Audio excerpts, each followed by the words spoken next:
You went to that timeout so quick. What were you seeing then, and did things get corrected, or was there a continuation of whatever that problem was?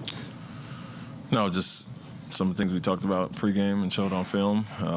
Did the opposite for the first few possessions, and that's really what I showed at halftime was our start to the game. And they are a team that swarms the ball, is physical, grabbing, holding, slapping down, and that happened on the first few possessions. And so that was the reason for the quick timeout. Obviously, Tobias Harris got the three off, and when Maxey was under control and got to get to the shooters, the rhythm guys.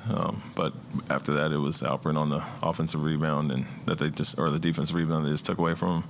And then Jabari in the pocket, and they just took it away. And that's what we talked about, that physicality and coming out prepared. And didn't like what I saw in those first few, the reason for the quick timeout. We got it back decent. I think with 4 or 5 minutes left, it was 17-16, and then they outscored us 16-3 to end the quarter. And due to turnovers, we had 7 in the quarter. I think Alperen had 4 of them. And same thing, just not being strong in the pocket. Not a great start. Had our moments getting back into it, but have to come out with the focus at the start to not put ourselves in that hole. What did you think of Jalen's performance? He had kind of a quiet, nice day.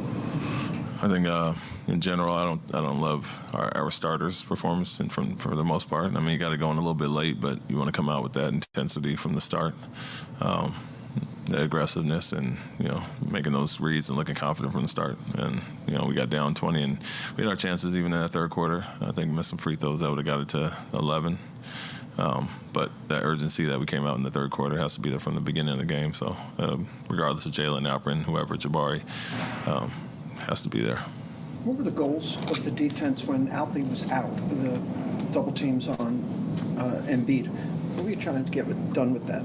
Yeah, we have obviously Alperen. We have smaller bodies, and we like to front the post. If he posts up, they'll put him at the nail or the elbow to try to isolate. And there are enough guys on their team that we can help off of and make rotations. But we have to be physical without fouling, and real undisciplined there. No, he's a guy that's going to swipe, and things we talk about, and didn't really execute on that end, defensive end. And we want to be physical without fouling, and there in the bonus we gave him some easy shots or some questionable calls with the sweep through and all that. But just throwing more bodies at him when we have a smaller defender on him. He's got such great touch. Does that make it just the next level of difficult to deal with him, and that he can make his free throws if you put him in the line like tonight? Oh, yeah.